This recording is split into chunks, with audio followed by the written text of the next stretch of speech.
Hello everybody, this is John Mark Johnson Jr. again. I'm the host of Reformed GGA, and I'm here to do another video in the series on multi-role rifles.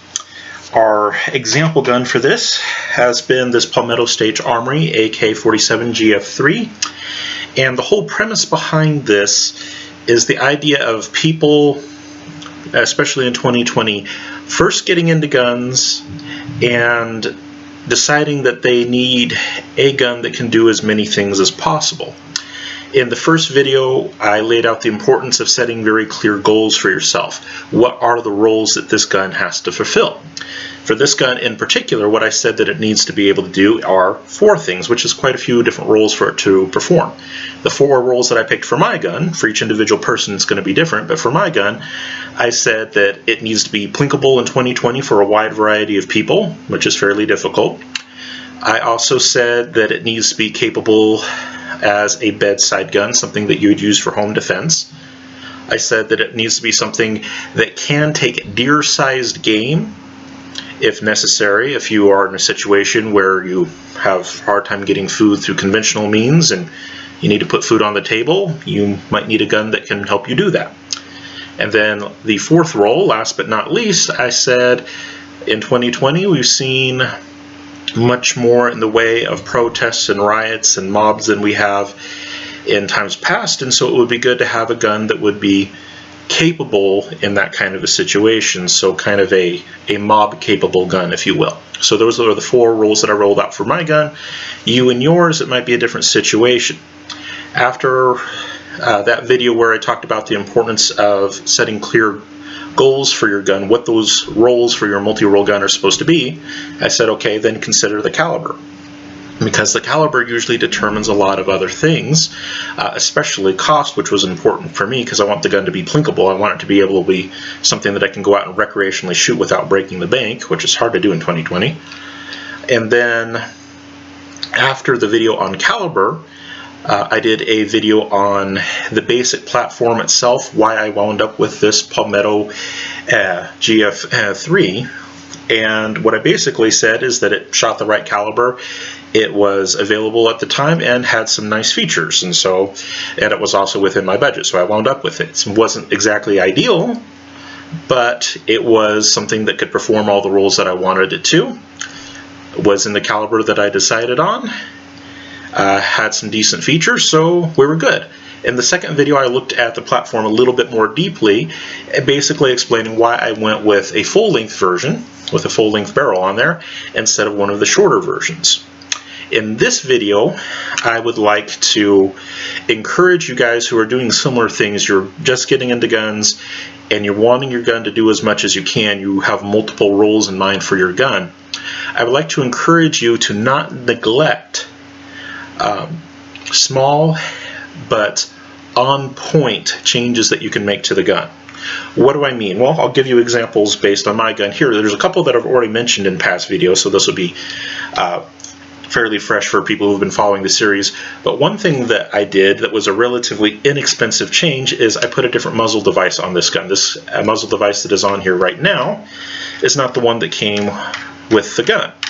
The one that came with the gun was what is called a slant brake. If you know anything about AKs, slant brakes are functional for helping prevent muzzle rise when you're firing, from keeping the gun from going too far up on you.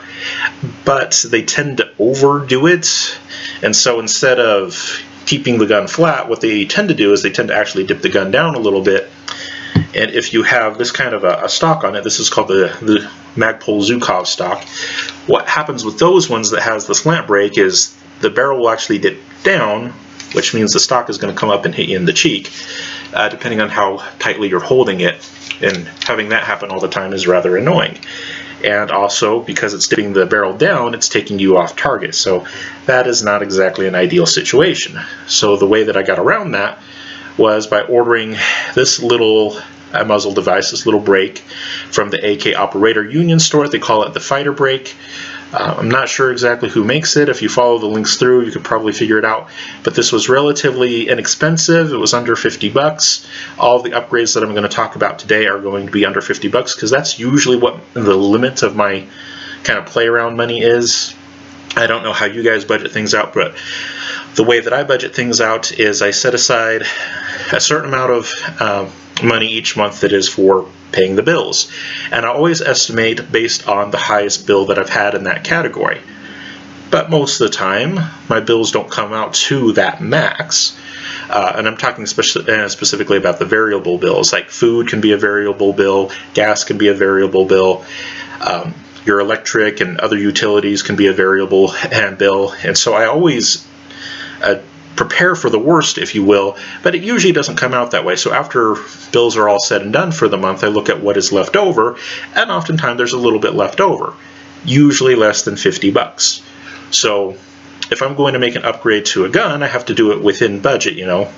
I'm single, so I don't have a family to feed, but if you do have a family, you need to make sure that they're taken care of. And if you have extra money, it's a good idea to, you know, spend it on them. You want to make sure that they're taken care of in every possible way.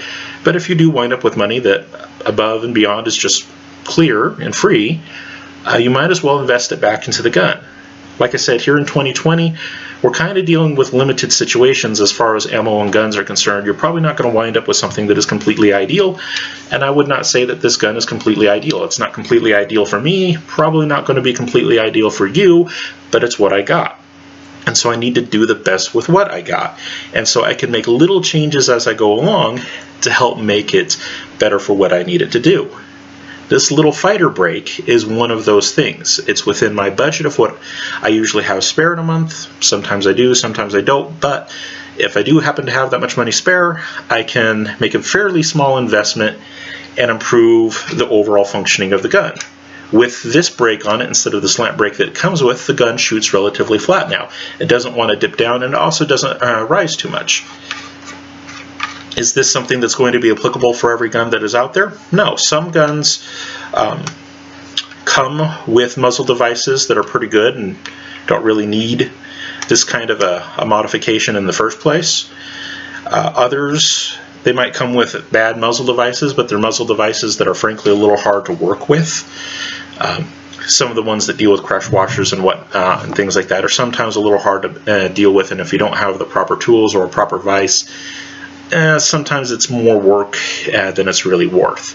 But these ones, but on AKs, the muzzle devices are very easy to screw on and off, and so it's relatively low cost, it's relatively low effort, and the benefit that you get from it is pretty high. It allows you to stay on target without the barrel whipping around and doing weird things, so that's a good investment, and it helps me in every one of my rolls.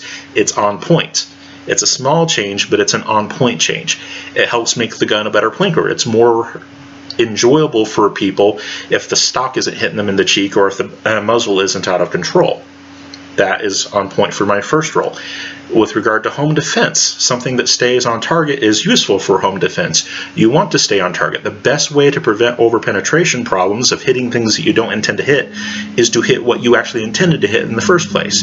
Don't miss. If my barrel is fairly flat, it's not rising too much and it's not dipping down too much or shaking all over the place, I have a much higher probability of hitting what I want to hit and not hitting anything that I didn't intend to hit. With my third goal, for hunting. For hunting, having a good muzzle device isn't as important, but there are occasions, and I'm not speaking from personal experience, I'm talking about other people who hunt and general knowledge kinds of things. I'm not a hunter myself, but I do know hunters, and one of the things that they'll say is occasionally, unfortunately, they do miss what they intended to hit, and so they have to take a second shot. Sometimes they miss the animal completely, and sometimes they just simply didn't hit the animal in a very suitable location. You want to hit the animal in a place that's going to take it down relatively quickly, usually a heart / lung shot. Sometimes people miss, and so you have to track down the animal and hit it again. And if you can hit it basically while it's still relatively close, because your barrel has not, whipped around and is now way off target, that's a good thing. It's maybe not as important in the hunting role, but it is still useful.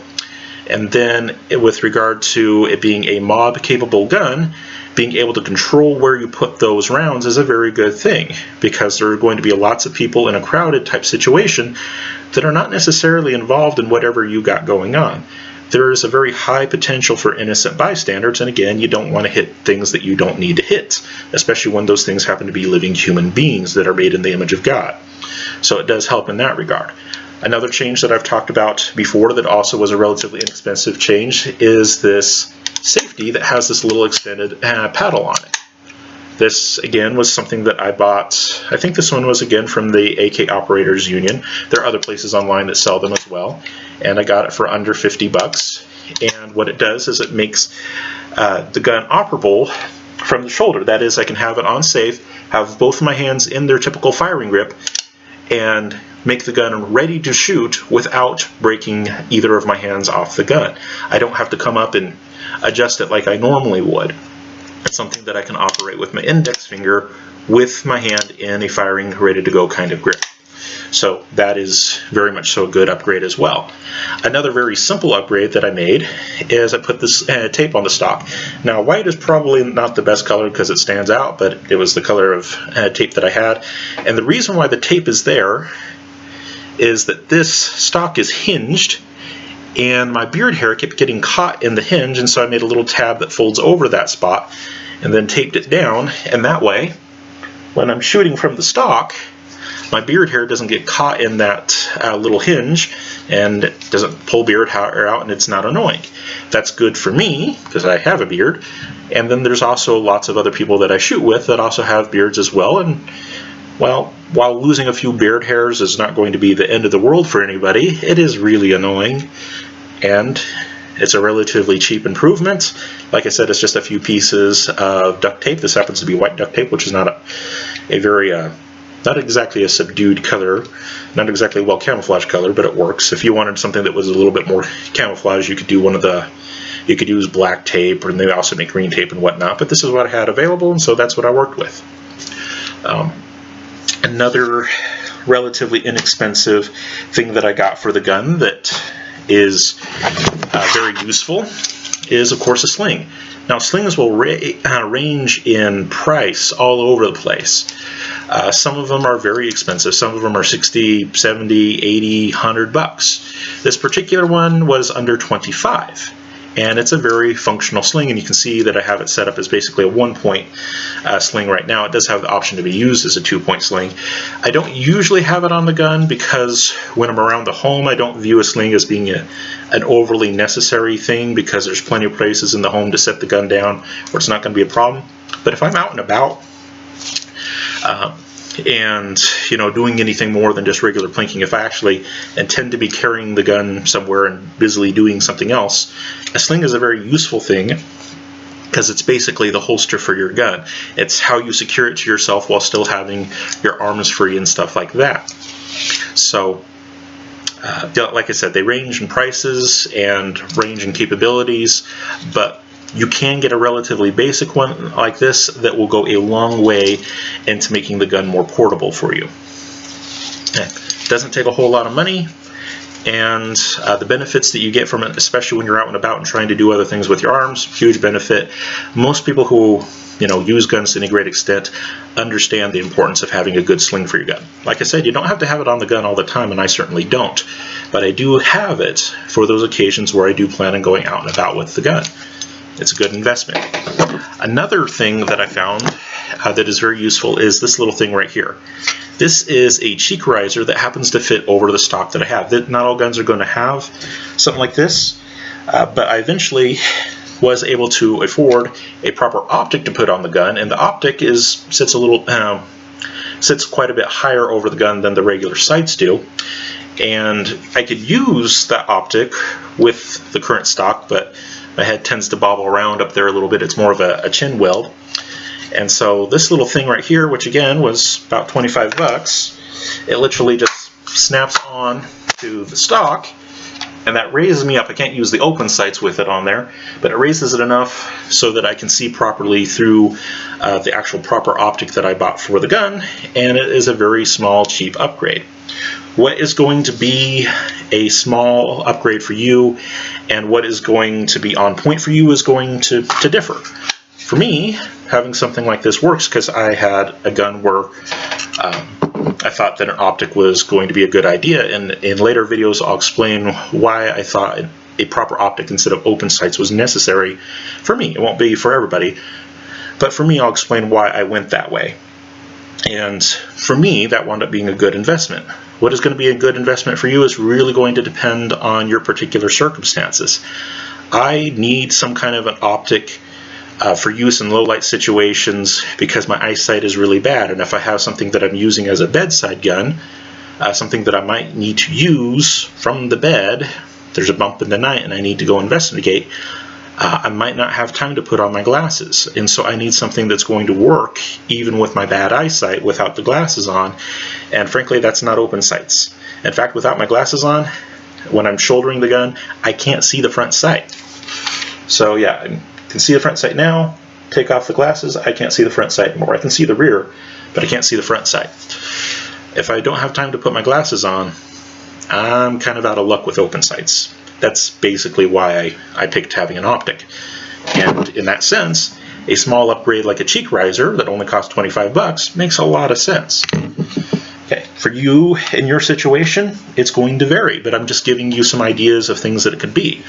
Another thing that is usually relatively low cost is magazines. Like I said, most magazines out there are under 50 bucks. 50 bucks is usually about the maximum that I have free after all the bills are said and done, because I usually estimate high for bills and usually comes in a little lower, so I'll have at most about 50 bucks in a month that just free and clear can spend on whatever.